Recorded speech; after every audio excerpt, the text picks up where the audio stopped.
connecting with him. I've been through hell.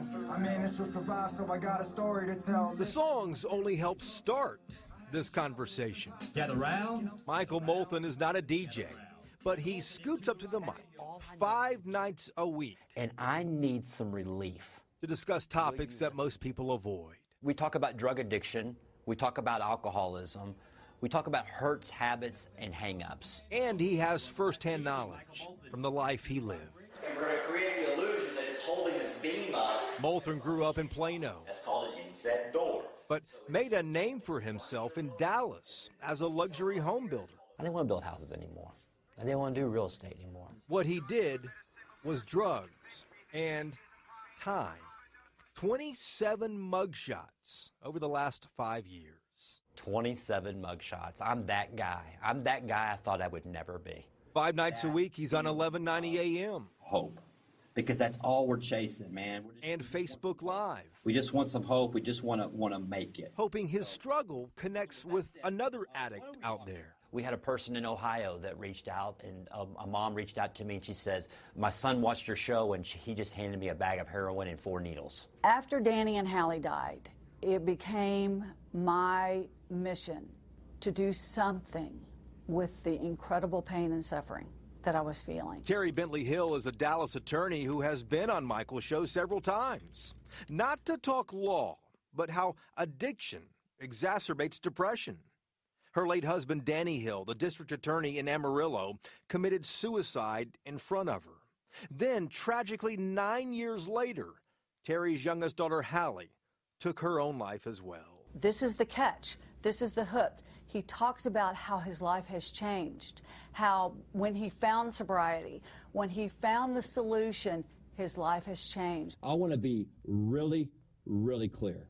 It is raw conversation that makes many uncomfortable. That's the disease. For Michael, though, it is a new chapter in a complicated life. The wreckage of the past. He never expected to lead. Texas. Stay tuned. Bye-bye. Jason Whiteley, Channel 8 News. Gather round, gather round. Terry Bentley Hill, gather round. I'm here. Into the rock that don't stop. My name is Michael Molthan, and we are so excited about today's show. Terry Bentley Hill, the official criminal defense attorney of Into the Rock, live from Rachel's Cafe. You don't need me anymore, do you? Yeah, I do. You need me in a different way. What do you mean by that? You don't need me in a legal way anymore. I hope I never need you in a legal way ever again. You just need me as a friend. That's right. And that's important. Community and fellowship and friends are very important. Welcome to the show where we talk about, Terry, on this show, we talk about drug addiction. We talk about alcoholism. We talk about hurts, which lets more people listen in. Right. They go, I'm not a drug addict. I'm not an alcoholic. Okay, but do you struggle with hurts? Okay. Everybody. Do you struggle with bad habits? Bad habits that have made your life completely unmanageable. My bad habit today is anger. I'm having a hard time letting go of anger. Really? And yeah, it's affecting my relationships. I mean, it really is. So but I'm talking about it. I'm struggling. It's painful, but we're working through it. You know, resentments, fear, anxiety, paranoia, suicide prevention, suicide survivors. These are the things that we talk about on Into the Rock. So this show appeals to everyone. Well, Michael, that sounds kind of freaking depressing. That's all you talk about. No, that's not what we talk about. We talk about solutions. We talk about solutions. We provide solutions that are working for Terry Bentley Hill and myself. That for me, I'm a recovering drug addict and alcoholic. I know it looks the opposite. I know she looks like the drug addict and alcoholic, and I look like I got it all together, right? I have makeup on all of my tattoos here. You don't see any jailhouse. Now, what did you say? You're a 33%er? 30%. Somebody told me only 30% of Americans now do not have tattoos. So I'm a 30%er. I'll never forget when we were at iHeartRadio and you talked about 30%. It just stumped me. I thought you had like tattoos on 30% of your body. I was like, where? So this show, it's so funny. But this show, real quick, is brought to you by Recovery Unplugged. That's Recovery Unplugged out of Fort Lauderdale, Florida, Nashville, Tennessee, Virginia, Austin, Texas. Speaking of Austin, Texas, real quick, I'll just kind of jump around like I always do. The show is produced by the great Sea Dog Carter Ranton. Carter, what's up? Great Sea Dog Carter Ranton. Hey, what's it? Here's Terry Bentley Hill. She's back. Here's Terry Bentley Hill. She's back. Carter, She is. The 16-year-old wizard. Carter, real quick, tell Terry Bentley Hill about your experience at Recovery Unplugged last Friday. Oh, so fun, so eventful. I loved it. It filled my soul. Seriously. It was really neat. So we went down there last Friday to experience Feel Good Friday. And so every Friday in Austin, I think it's 2 o'clock, they have all the clients come in after their group on Friday, and they sit down and have a concert setting. And they have a band that comes there, Austin's music. I mean, tons of music in Austin. And they have a band there. They actually all graduated or attended Recovery Unplugged, and they're sober today, and they play music, and they put a concert on. I mean, they literally, what the guys at Recovery Unplugged have created this auditorium where it's like a concert venue. And they were surprised because they had a national recording artist show up, and Rachel Stacey showed up and put a concert on and just came on and jammed with all the guys and did the fiddle, the guitar. It was amazing. I can imagine. No wonder you felt chills, Carter. Yeah. So then that's the thing is music. Music's a hook. It changes the way we feel, and it works. It affects something in the brain. That the pleasure center. The endorphins release. Right. So the pleasure center. So Recovery Unplugged, DFW Coin and Jewelry. We appreciate everything that you do for the show. Gangway Advertising, Randy and Cynthia Smoot. Were your ears burning? We were just talking about you. We were just talking about what they do for this show. We appreciate everything that you do. And in studio, the official defense criminal attorney of M2 The Rock, Terry Bentley Hill. Now, Terry, before we're going to get started, we're going to talk about healing today. Okay, good. And how important healing is in recovery. And before we get into it, everybody who's watching right now, make sure you share this out, okay? If you can't make a donation, by the way, thank you so much for your firm's generous donation to M2 The Rock. Thank you so much. Can I say why? Yeah. Because you carry a message and you have a platform that very few people have. Right. And it's so important that you continue having a platform to spread the word, to spread the message, to share your mission, to share your recovery, to share your healing. And so I support that. I hope other people will continue to support you. Keep this on the air so you can continue to talk and change people's lives. Well, I appreciate you. Thank you so much. And Terry Bentley Hill is on with us every other Wednesday. And the Wednesdays between that, Ashley Burgess. The great Ashley. The great Ashley Burgess, the official licensed therapist of M2 The Rock. You have to have, when you have a show like this, an official criminal defense attorney, okay, which we have, the best, okay, and then the official licensed therapist, Ashley Burgess, the best, all right? So it's amazing how God's put all these people on the show, Right. It's pretty neat. Let me ask you something, Terry. We're talking about healing today, and I'm going to jump right into it. You sat down, it's neat, you pulled up in the driveway, you said, isn't this neat? We can just pull up, we at 5 till, sit down, Carter says, we're going live. We go live, and we sit down, and we immediately just let God work, right? I watched you. There was no sound in here, but you looked up, and you saw the starting of the show. And the starting of the show was the Channel 8 ABC News piece that Jason Whiteley did on You and I. Over a year ago. And he's actually going to be doing another one on all of us. Well, we can't tell yet. Maybe day 34, 34 days. Okay. Because of some new good news coming up.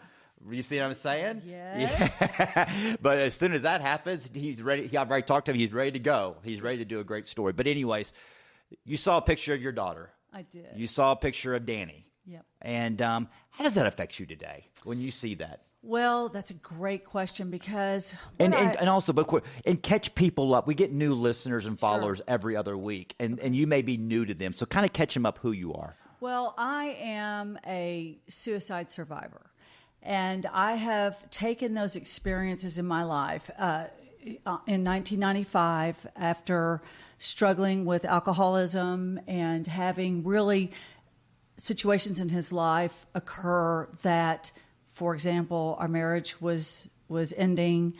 My husband was a public official, and his career was in jeopardy.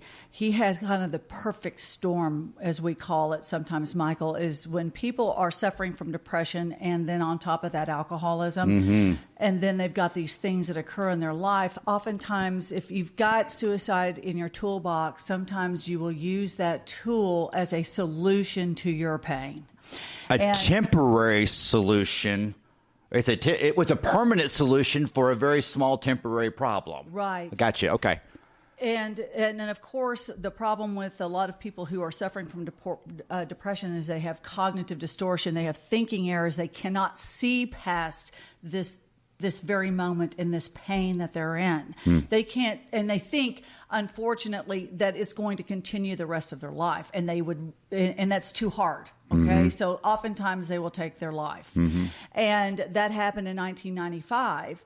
And I personally imploded myself when he died. A part of me died with him, and so my message is what my journey has been like since 1995 to get to the point where I can talk about suicide awareness and prevention without going to that place again, without going to that night where he died at the foot of my bed.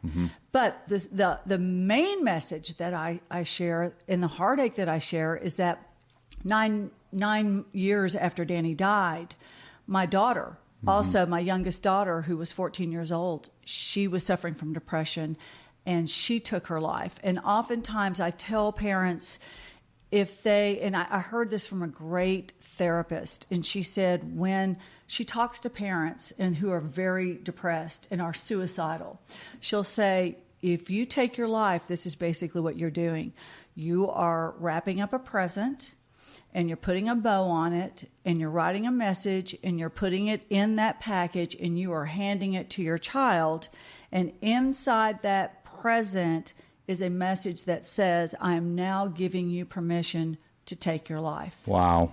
Because when a parent dies by suicide, the odds of a child walking through that door increase dramatically because it's given them an option they may not have thought of. What I hear you saying is that and this is great that we're going to be talking about healing, but what's so great about where we're taking is you make me feel comfortable where I can ask you really hard questions. Right. Okay. And what I hear you saying is that your daughter saw dad's solution to his problems, and it goes, okay, so if it gets that bad, I can do this. This is the solution. If Correct. it gets that bad, this is like I said, a tool in the toolbox, okay? Right. I mean, okay, drugs aren't working. Alcohol's not working. Video games aren't working. Video games, that's an age group. You know, I can see Right. young people doing video games all the time. And we talk about that now with Carter being on the show. That's not working. That doesn't make the pain go away. But because Dad did this, or a close friend of mine did this, Right. In the school, it's okay for me to commit suicide. Yeah. It's easy for me to take that route to solve my pain. And that's what it is. People often die because they're in so much pain, and that pain is exhausting. If you have a physical condition that causes you chronic pain every day of your life, it wears you out. Right. And so emotional pain also does the same thing. People get very, very tired. Right. And they can't go on. I mean, I know you and I have talked about it, where you get to the point where you're so despondent and there's like that spiritual hole that's just completely vacant. There's a void. Yeah. And so you get tired. And oftentimes it's easier just to say, okay, I'm just going to die. And in fact, what people often do is you will see a complete change in someone's attitude. They'll seem happy all of a sudden, and you're thinking, oh, good. They're getting past that dark stage. They're getting past that depression. They're feeling better. Well, no, what they've done is they've made a decision. And so they're relieved. And when they're relieved, then they can connect with you again because they've made a decision and they are relieved by that decision. Wow, that's I know. so good. That really, I can relate to that. That touches home right now. God's working right now. I need this today. I really need this today. A special shout out, Mama M2. My mom's watching right now. Hello, Mom. Mom, Margot Molthan, happy birthday. She's about to go to London to celebrate her 25th birthday. How about that? I hope you run into the Queen. That's right. So she's going to London. I just got a peekaboo and saw my mom on there. It sure does make me feel good to see my mom watching the show. Who would have thunk? You know what I mean? And it's amazing healing. When we come back, we are going to get knee-deep into healing with Michael Molthan. I'm your host today, Terry Bentley Hill, and Carter Ranton, a.k.a. Sea-Dog. We'll be right back. The sound of the surf, riding a paddleboard, the smell of barbecue, sunshine on your face, and music filling the air. We're creating a new story right here in Fort Lauderdale. This is where it all got started, where legendary songwriter Richie Supa plays weekly, where celebrities in recovery come to perform, and the original home to Feel Good Friday. And like all our centers, we connect music to your treatment, from songwriting, drumming, and performance, to listening and even live shows. You don't need to play an instrument for it to work. You just need to love music. Now you've got an all-access pass. Let's go. Spend time on our performance stage, behind the scenes, or just sitting in the audience feeling the music. Learn an instrument. Try your hand at stand-up paddleboarding. Chill poolside at our waterfront residences.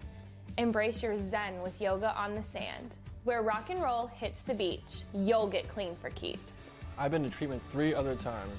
This is the first time I believe I will stay clean. I've tried more new things here than ever before in my life. Sometimes I just sit on the beach and journal. I'm talking to my mom again, and at family weekend, I saw my daughter for the first time in months. At Recovery Unplugged, I've turned my life around. When you're ready to learn how to party sober, our Fort Lauderdale location is the answer. We'll see you in recovery.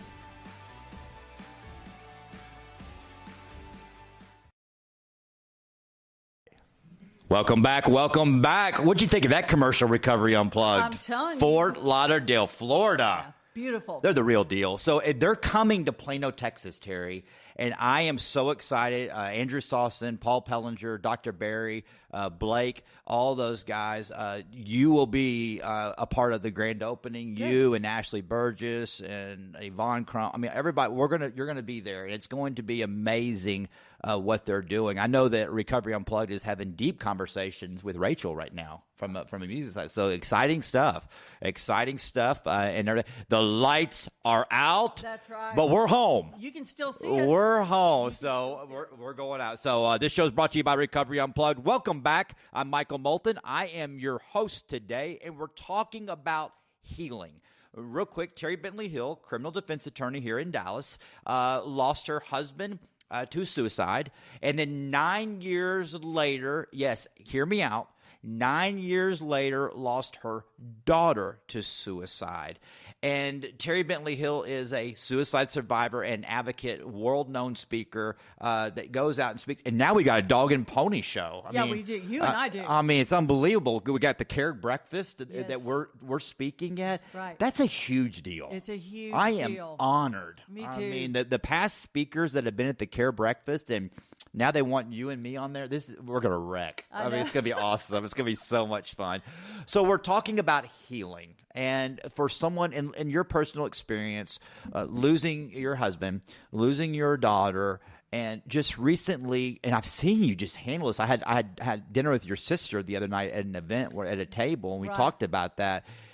And this is just what I saw. It was just like your mom passed away. She went to heaven. Life goes on. It seems like you really handled it well. You were really in a darker place when she was so sick. Right. I remember when you were on the show and I pulled you aside and I said, you need to eat. Yeah. Remember that? Yes, I want do. you to eat. I want you to get some self-care and get some sleep. But after she passed, it was almost like a relief in your healing. Let's talk about healing. Right. I mean, what have you learned from Danny to your daughter to your mom, these tools to help the listener on how to heal from this? There has to be purpose for the suffering. Okay. Number one, There has to be. That is when my husband died, he was, if I should say my former husband, when he died, he was a public official. So when he took his life in our home and my 4 daughters were sleeping in their beds, it was Palm Sunday in 1995 that evening, the media went live, Michael. I know. They went live from my front yard. They blasted the news all over the Panhandle. It even made because you're a news reporter in Amarillo, and he's an elected and official. he is an elected district attorney. I mean, he's on the news every day. Correct. Every day he's in the spotlight, and I here he know. goes. He takes his life at the foot of your bed, which that's a whole other show about PTSD And because trauma. a trauma that you witnessed this. Right. I mean, I've seen some really bad stuff in prison. I've seen some real bad stuff, but right there, I can't. Anyways, keep going. And I do think that is a show Yeah. for the future. I want you all to stand by because we're going to do a show on trauma and trauma triggers because he died 24 years ago, yet there will be things that will happen in my life that will trigger that experience again. Like and what? Then, okay, for example, even if I see something on television where Kate Spade has taken her life, Wow. I will have these experiences again. And you know what I have to do, and this is the show, Okay. if you ask me, Okay. is what do you have to do to override that immediate trauma reaction? Which we call solutions. Yeah, that's Okay. true. And that is talking, just briefly, I'm going to tease it, is reminding yourself, that is not happening to me right now. Danny did not just die at the foot of my bed right now. That is horrible what's happened with Kate Spade, but that is not what's going on with me again right now, because that's what trauma does. Trauma takes you from triggers this that triggering fear. event to that place in your brain, because trauma gets stuck in the left side of the brain, and until you can move it to the verbal side of the brain, the right side of the brain, and then release it, then your brain's going to have those triggering events. Wow. And it takes you back to that night. I can tell you right now everything that happened 1 week prior to when Danny shot himself in our bedroom. I can tell you exactly what happened. I can tell you what I was wearing. I can tell you what car was being driven. I can tell you when the phone rang. I can tell you everything because it is tattooed, imprinted in my brain. And so what I have to do is through cognitive behavioral therapy, really, which is therapy, is learn how to process that trauma and learn how to override those trigger points. And that is to go, okay, wait, Terry, I am right here today. I'm very sad for Kate Spade's family. This breaks my heart because I know what they're going through, but this is not happening to me right now. Right. And that's what I have to do, and that's what you learn how to do. But anyway, that's another show. That is. completely. We'll definitely do that. So mark that. But there has to be purpose for the suffering. To go back to your question, Right. Purpose for the suffering for me. In fact, I spoke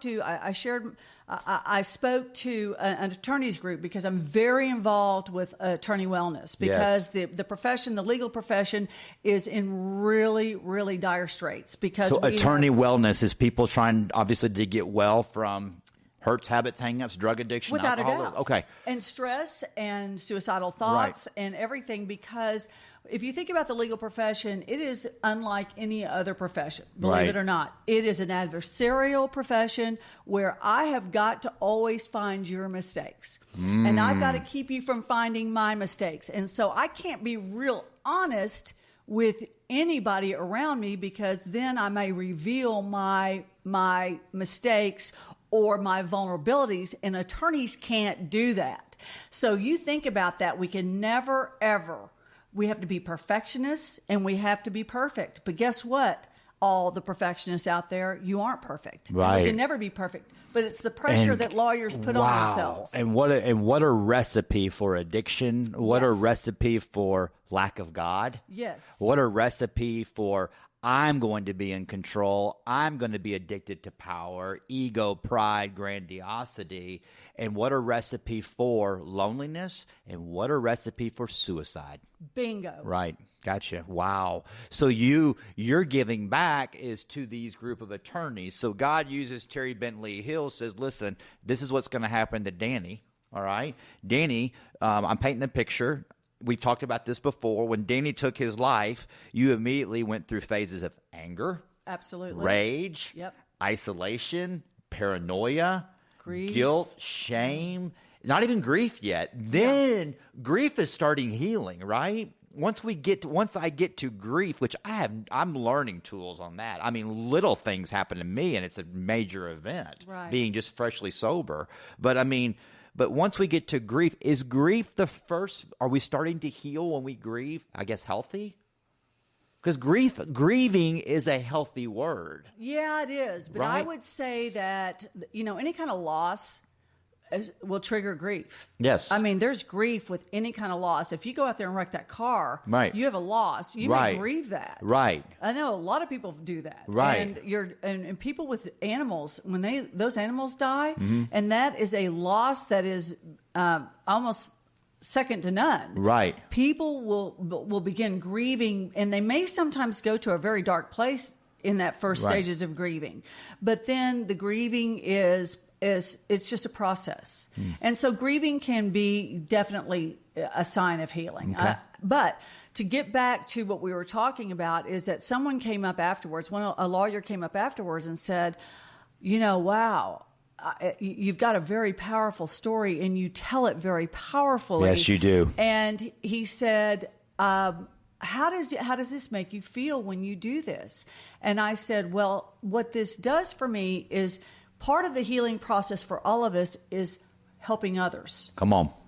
And getting out of ourselves and to get out of our, I don't want to call it a pity party because a lot of people just are in a very dark place. Now, some people intentionally go to those pity places, but nevertheless, I had to get into the solution, and part of that is helping other people. Yes. So when I talk about the solution, when I can say, okay, this is what I experienced, this is what I've learned, and if I can share what I have learned with other people and it helps one person, then there has been purpose for the suffering. So that is how I deal with the horrible events in my life, which when Danny died, Michael, that didn't stop the dysfunction and craziness in my life. That began it in a lot of sense. Because when Danny died, did you notice that your character defects were being exposed and putting live on stage, and you had to really look at yourself? Oh, without a doubt. Isn't that amazing? 100%. I mean, I can relate to that just in my little world that I'm going through. My character defects are freaking everywhere right now as a result of that. And recovery and healing is recognizing it and going, I like the brain deal that you talked about, that I recognize it and I see it and I go, here's an opportunity to heal. Where you're at and where I'm not at is letting go and taking that risk, being Peter, get out of the boat. Right. Okay. Right. Go walk on the problem, which is the water. Right. Okay. And go address these things and go do it. And once we get over that side to get there, that's where the healing starts. It's our word, acceptance. And you also talked about isolating and connections, because part of the deal is when we have these character defects, we don't want anybody to know. Sometimes we will isolate. If we open ourselves up, then we may have to deal with some things that maybe we're not really ready to deal with, which is a 4-step kind of Absolutely. deal. You know That's what I mean? right. Because it is saying, okay, this is my part in all of these events in my life. And that's one thing I had to do after Danny died is I had to, for so long, I was looking at his behavior, his actions, his temperament, the results of his behavior when and I didn't even take the time to see what is my part in all of this. And I had a part in every bit of my marriage.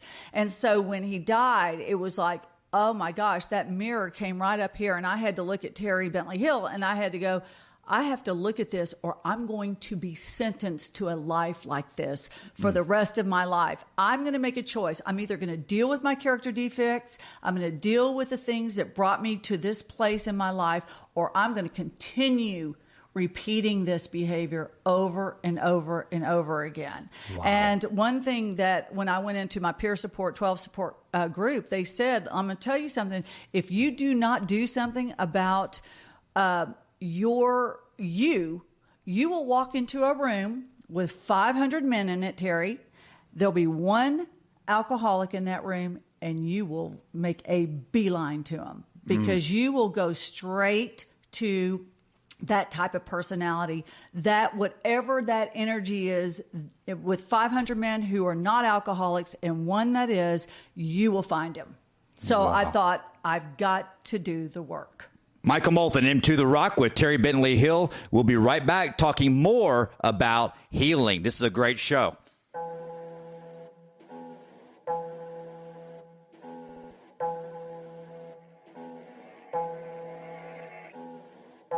I'm Terry Bentley Hill, a criminal defense attorney in Dallas, Texas.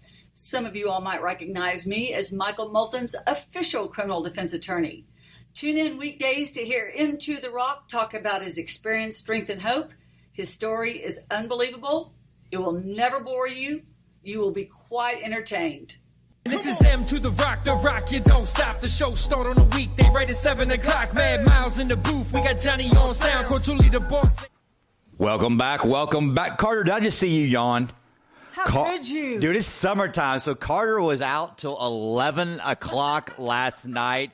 Sea-Dog. You know what's so cool, Terry, is Carter is, and his mic's not working. He has an echo right now, so he says, I'm not talking today, but Carter was out with some friends last night talking about Into the Rock show. Okay. And what he is hearing and learning on this show through you and me and the other guests and Rachel and people who talk, he's able to share that to people last night. So Seriously? he had a conversation last night with people that were talking about it because he came on the show and he said the solution to fear is to talk about it. Yes. And what a great asset. Thank you, God, for putting Carter in our life, that he gets to listen to us talk, goes back to the public schools and gets to spread the message and witness Christ without saying his name, saying, listen, if you're struggling with drugs and alcohol, if you're in fear, I'm not a drug addict and an alcoholic, but here's a solution. Let's talk about it. Right. Let's talk about it. Well, Stop minding your own business. Stop minding your own business. And what is that? This is something Michael and I talk about every time we're together, whether we are live speaking to an audience or we're on the show talking about it.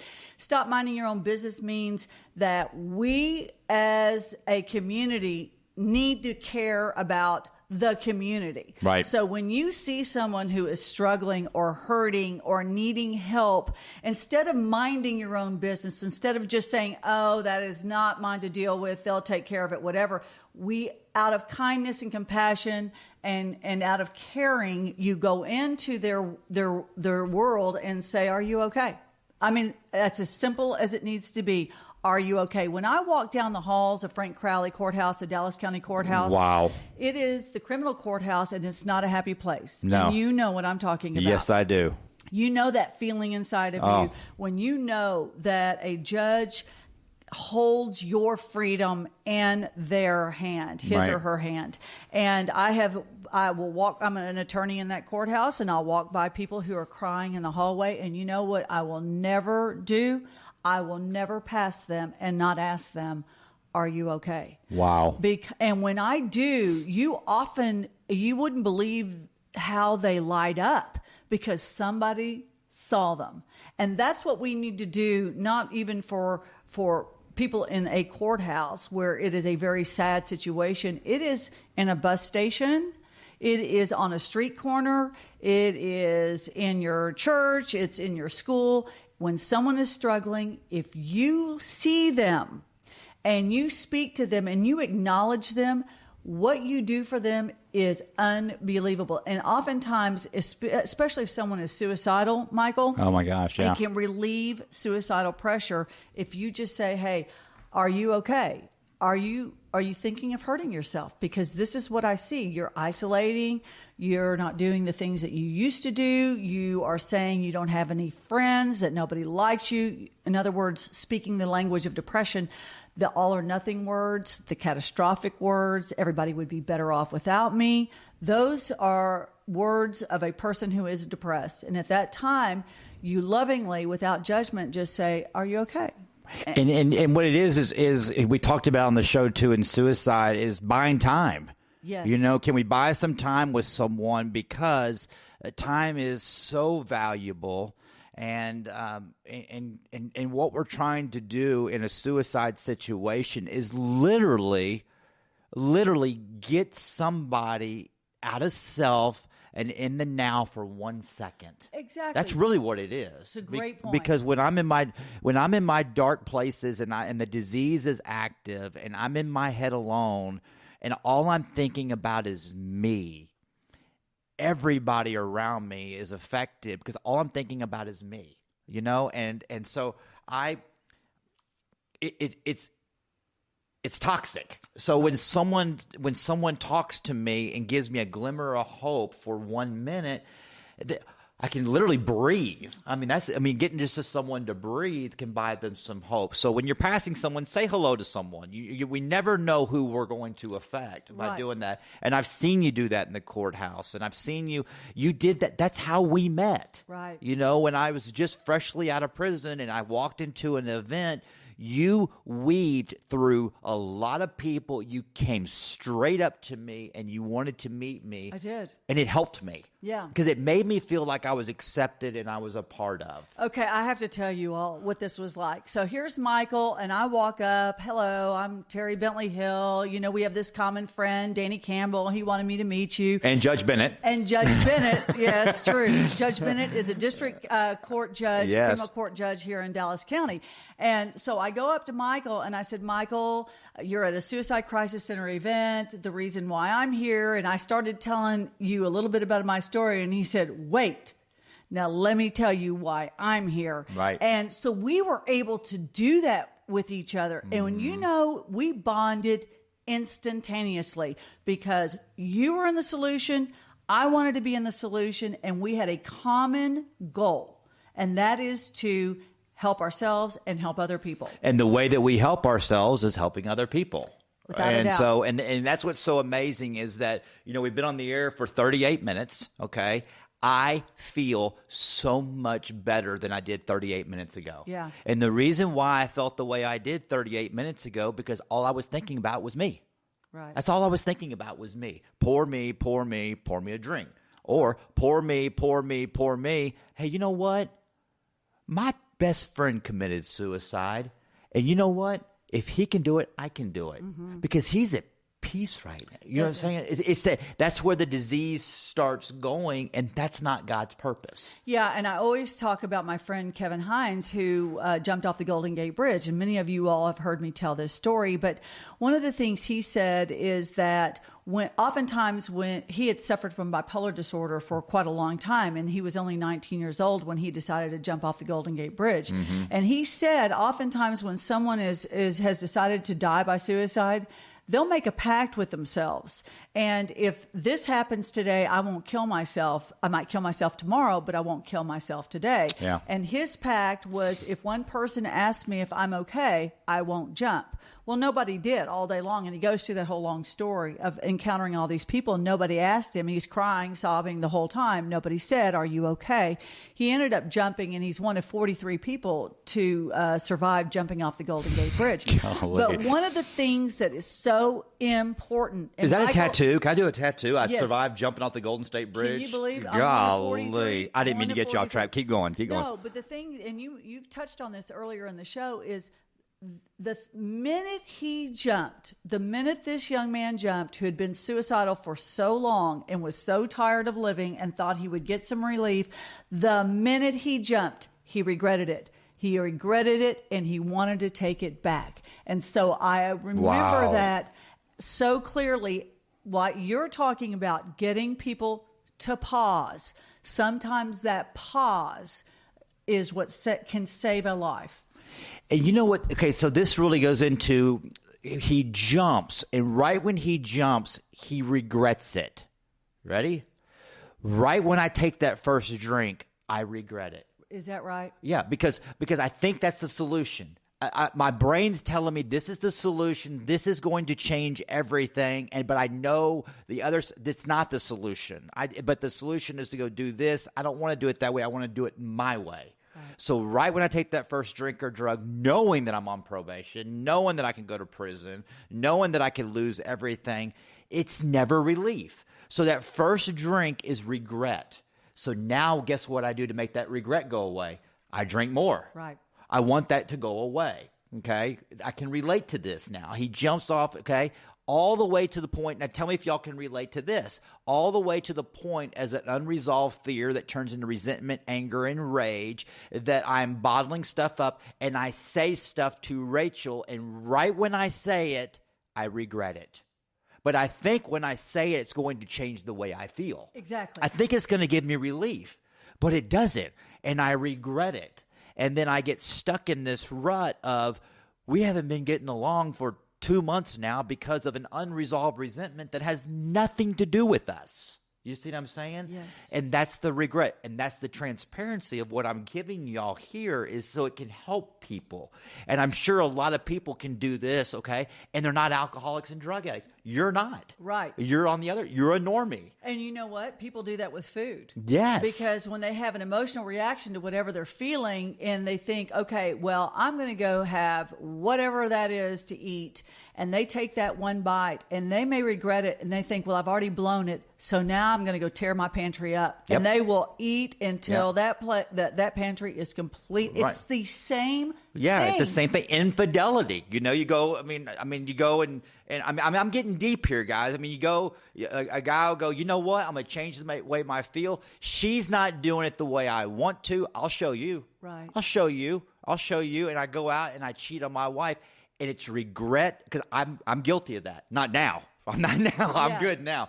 The old me, okay? And as soon as it would happen, the regret, the guilt, the shame, the remorse was so heavy that the drinking, the drugging was bigger and bigger and bigger. And then the option of suicide came into my life, and I tried it. Yeah. I couldn't take it anymore as a result of not addressing, not talking, not getting it from this side of the brain to this side of the brain, it coming out. I love that. It's really true. I love that. You know, I lived for a long time doing behaviors that I would be shameful about. Yeah. And there's difference between guilt and shame. Rachel and I talked about that. That's a great show. We're gonna Guilt do and that. shame. I There's a think we need to huge do that. difference. Yes, total difference. So shame is really, it is. I'm telling you, it is a killer. Shame is a killer. Okay, so shame, and okay, here we go. Danny takes his life. Mm-hmm. Shame, which is the disease, which is Satan, which is the dark side, which is the committee in our head, whatever you want to call it. Shame is this. Terry, you're bad. Yes. You're a failure. You're a control freak. This is all your fault. And Yes. that's the disease. Yep. And shame will end up in drug addiction, alcohol, relapse, infidelity. That's when I don't address shame, okay, and recognize this is not true, this is not happening, all right, that's when my character defects come up, okay? Now, okay, Michael, you're such a godly guy. Why would God allow that to happen? Because he allows it to happen because he wants me to get closer to him. Right. God allows these things to happen so I can show the world that he alone is God, and he demonstrates that. Yeah, I heard in a meeting one time, they said, if your problems take you to your knees, then your problems have served their purpose. Come on. I like that. I like that a lot. So it is Terry Bentley Hill. We've got one more commercial break. When we come back, okay, I don't want to lose track here, Terry, because I want to walk this last segment from when Danny took his life, your healing process, all right? And I want to know where you were at physically, emotionally, spiritually in your healing when the second miracle, tragedy, opportunity hit your life. When we look at it today, we look at it totally different than when it happened. Michael Molthan, Into the Rock with Terry Bentley Hill.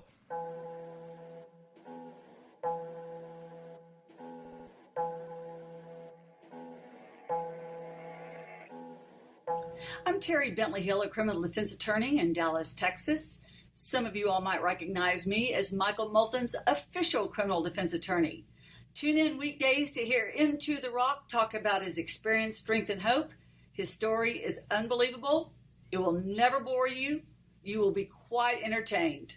This is M to the rock, you don't stop. The show start on a weekday right at 7 o'clock. Mad Miles in the booth, we got Johnny on sound. Call Julie the boss lady, let her know what's going down. This is M to the rock that don't stop. The show start on a weekday right at 7 o'clock. Got the paparazzo, call him Danny Cambo. With the pics, you can't pick, every one of them is gold. And that one young lady that wants you to be...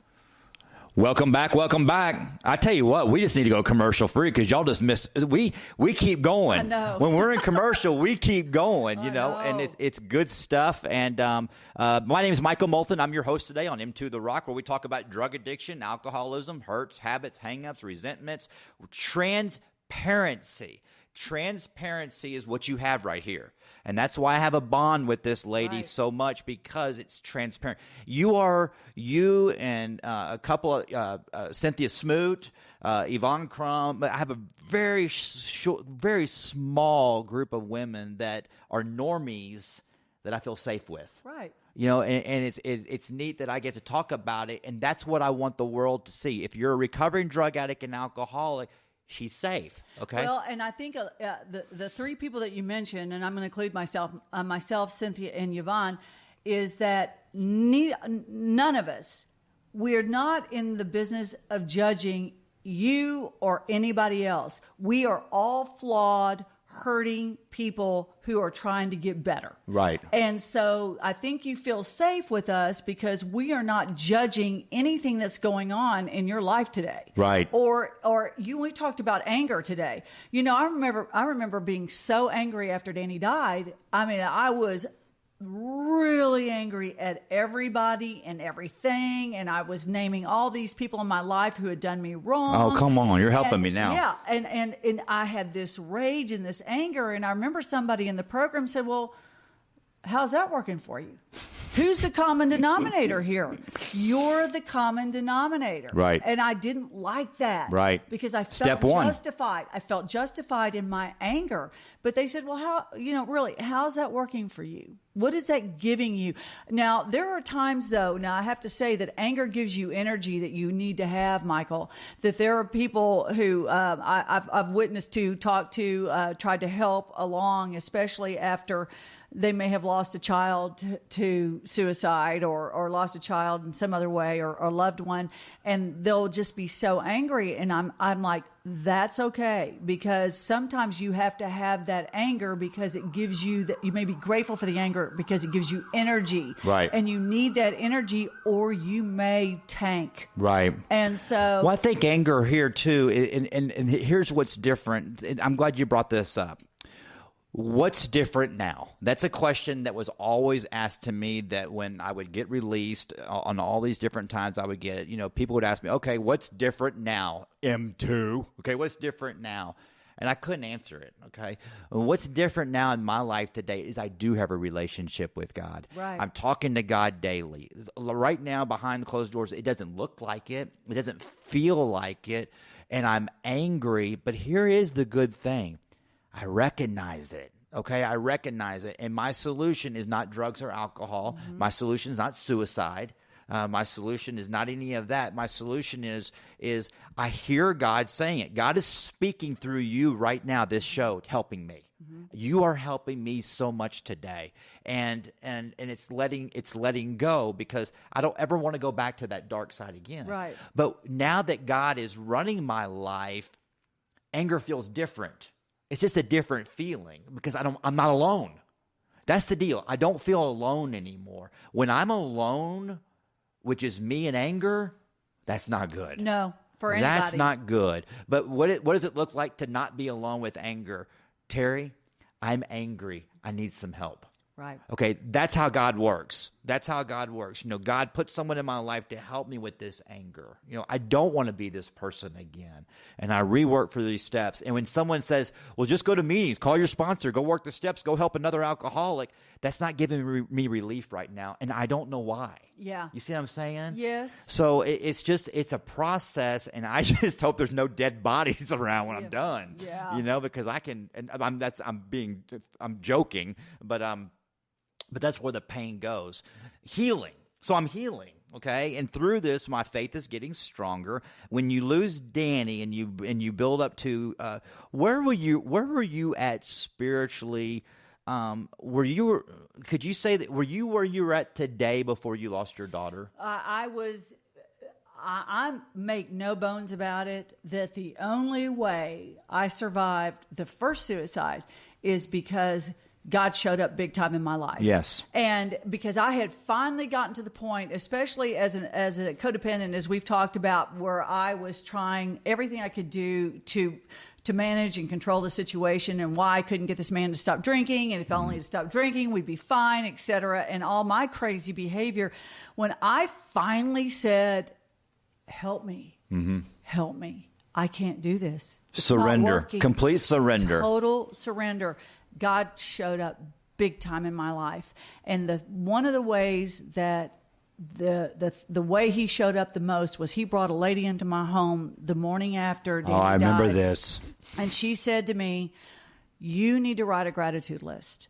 And I looked at her like she was crazy. I said, I have nothing to be grateful for, nothing at all. And then she went through all the things that I had. I have a house, I have food, I have 4 daughters who love me, I have a bed I can sleep in, I have legs that will walk and they'll take me to my bathroom sink, and I have a toothbrush. And every morning I can use that toothbrush. And I said, well, yeah, I have all of that. And she said, well, it seems to me like you have a lot to be grateful for. Wow. So it is almost the way I had to change the way I looked at things. It was not focusing on what I didn't have, Michael, or the changes in my life. Say that again. Back up. Yeah. Not focusing on what? What I did not have, or the changes that had just occurred in my life. It was not focusing on that. It was focusing on the things I did have. And that is so small. Those things are so small. It's like gasoline to get to your studio. Right. It is a toothbrush that I use every day. And when I do pick up that toothbrush, invariably I remember I have so much to be grateful for. And it's not what I don't have. It's not that I don't have that life anymore, because God redeems everything he allows. I want you to hear me.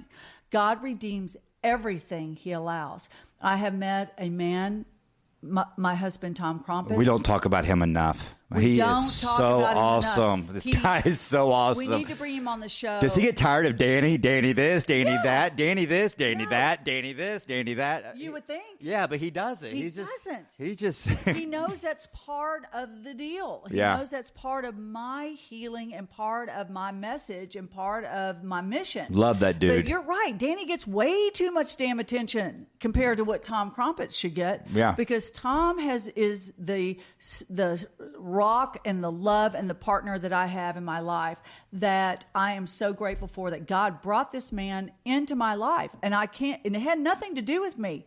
I mean, he walked in my life. He's your Rachel. He is my Rachel. He's your Rachel. And he loves my daughters, and he has been a father to my children, and he is now a grandfather to my grandchild. He is a remarkable man. God redeems everything. You think about Job. God took everything from Job, Michael, but then he blessed him 10 times over. Right. And that's waiting for all of us. Right.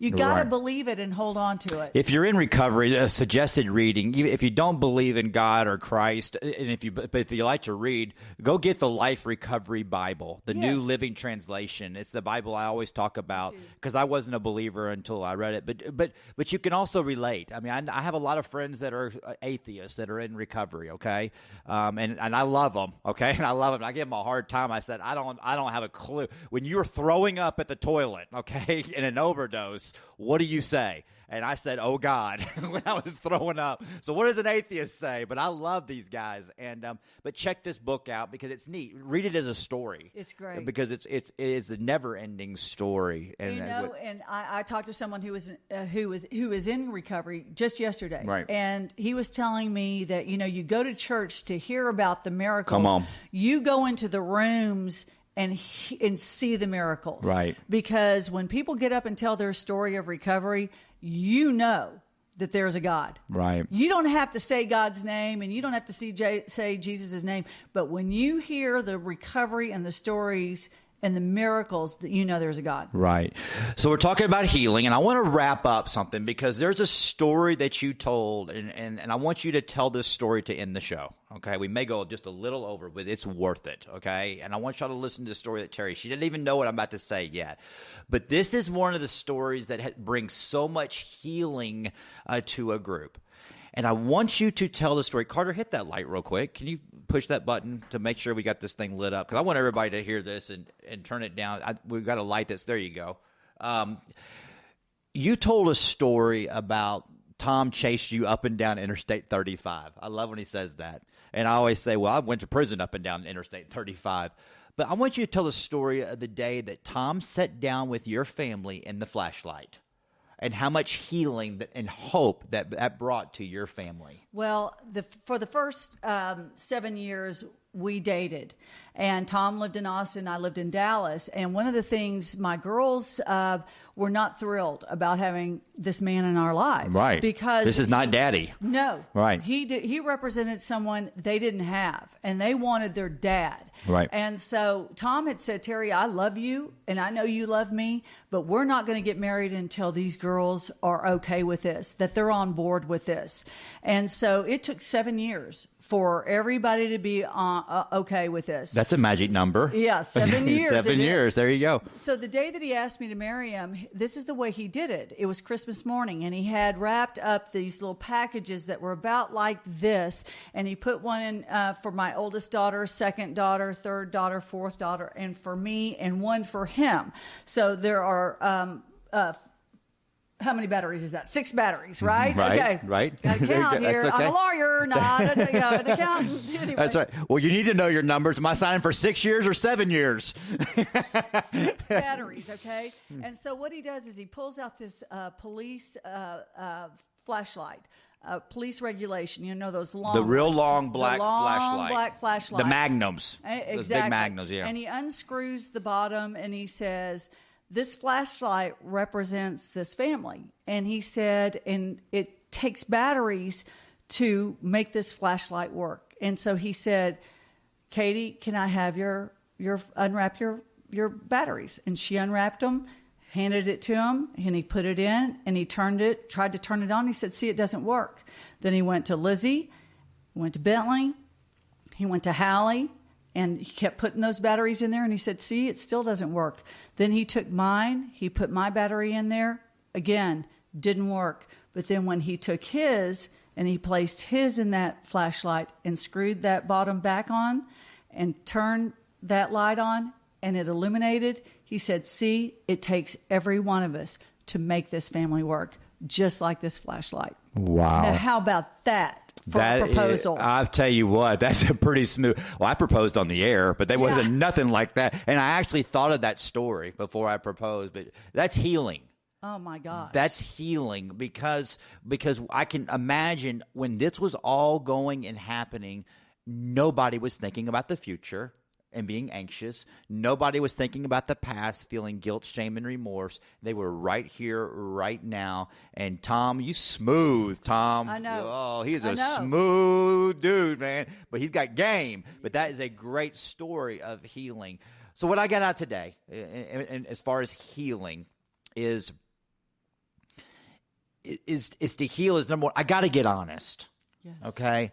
And true acceptance has no resentments. I have to accept that everything is happening exactly the way it's supposed to, right? Yes. Even if it's not the way I drew it up, it's happening. And on top of that, for me, healing is I need community and I need fellowship. Right. I've got to be around people that can relate, all right?